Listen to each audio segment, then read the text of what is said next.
Okay, welcome to the 10-minute garden tour. There was a longer one earlier, but we're going to give a shorter one for those who are interested. Starting at the giant cabbage, you can see the giant cabbage with its little purple and green friends. Those are regular sized cabbages near it, so it's getting kind of big. Showy flowers there on the corner, and you can see some of the pretty stuff that's happening here around the colony truck display. But gonna just go through it. Not a lot of detail. The details in the longer video. So cruising through our veggie patch. Lots of bees loving on the kale that's blooming, our red boar kale. We just let it bloom because the bees love it. Dinosaur kale, collard greens, daisies, fireweed, you name it. It's growing up in the front bed. Okay, gonna head through the arbor. Let's back up a little bit. Sweet peas. 2 kinds of clematis. Those are potatoes to the left and the front in a pot. They're about ready to dump. So smells great with all these sweet peas here headed through. And this is our entryway with the annual display. And then we're gonna peek in the greenhouse. Just gonna peek. See, we've got tomatoes, tomatillos, tomatillos. Back up slow.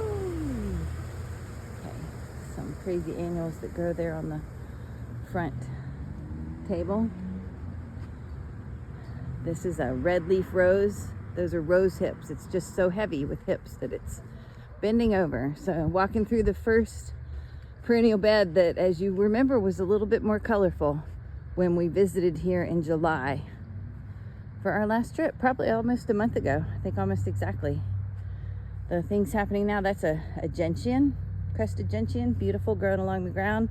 Have some crimson pincushion flowers hanging out still. Those will pretty much, they're like a guaranteed thing all season. They're nice, we love them. Okay, potted potatoes with the buckwheat cover crop, which is getting chopped and turned this week. And here's our big tropical pot with a canna that's getting ready to bloom. And yeah, this perennial bed is pretty much getting finished. So now's the turn for dahlias. That's our orange dahlia bed with some red Maltese cross still blooming in the background. This is going to be our pink, white, red dahlia bed. Not quite as far along as oranges and yellows. We have a centaurea blooming here. Sea holly. And this will be our dark dahlia bed. It's just getting started. Cup plant blooming up into the willow tree. So yeah, not pops of color here, there, yellows, purples. Got a pincushion flower here that gets to be the star of this bed. Veronicastrum is that purple blue thing there, the tall thing. It's a really tall Veronica with an amazing iridescent color. It's so pretty. The mountain ash laden with berries for the birds. The Bohemian waxwings will come in the fall and really enjoy that. But you can see things are just kind of slowing down. We've gotten some areas of the rock garden cleaned out though. That's nice. Here's our new little, this is our new hens and chicks display in the rock garden. It's darling.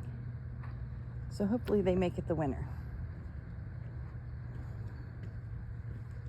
And we're just cruising through the rock garden. A lot of areas need, some stuff's getting way too happy. Apples. Chinese golden tree. Chinese golden. Headed to Rescue, which is a red crab apple. Both those are our sweet little edible crab apples. Great for sauces, apple butters, applesauce, any application like that. One of our annual beds, getting pretty showy.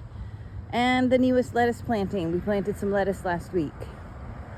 And then we're cruising through the currant bushes. Red currants there, mostly getting picked over. Black currants and gooseberries and honeyberries. All done for the most part. Harvested. And these Evans cherry trees are next on the list. You can see they're starting to starting to ripen. And this annual bed is pretty colorful right now.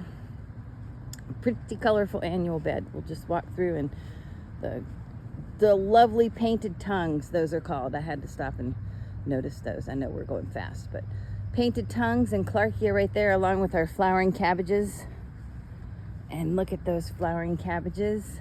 They're not flowered, but they look like flowers. They're two different kinds. One actually flowers, one looks like a flower.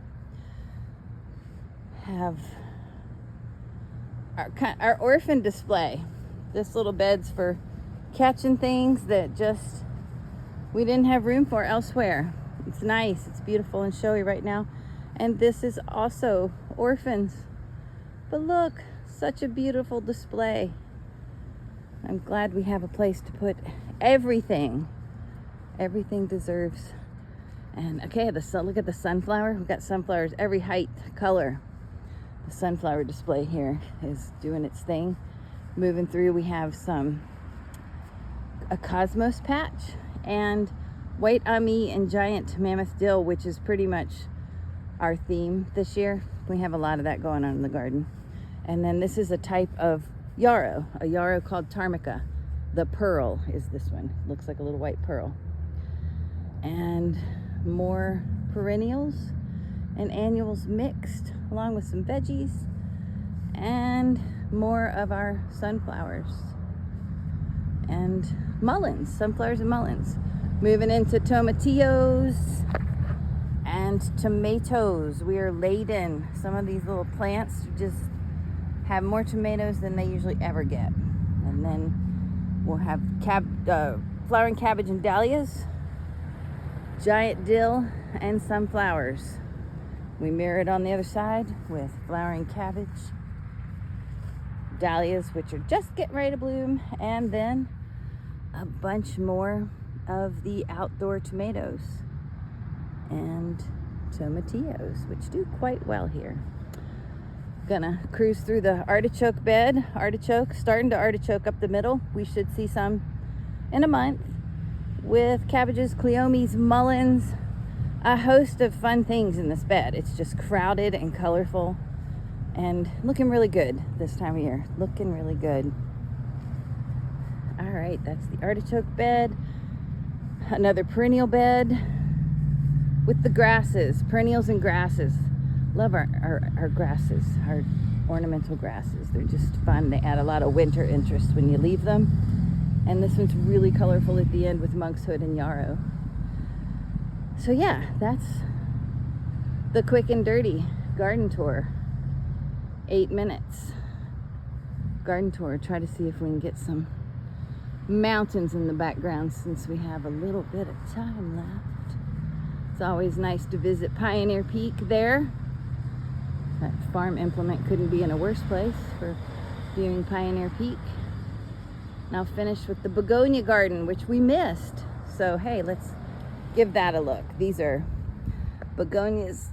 They're, 8 inches across. They're so heavy. I've tried to stake them so they don't fall, but I think they're done in the rain tomorrow. They're not going to be able to stand up to it. But anyway, that is a shady display. Begonias, white ami, and Clarkia, Godesha. A lot of fun, colorful stuff. So, okay, we're going to end there. Thanks for taking the tour.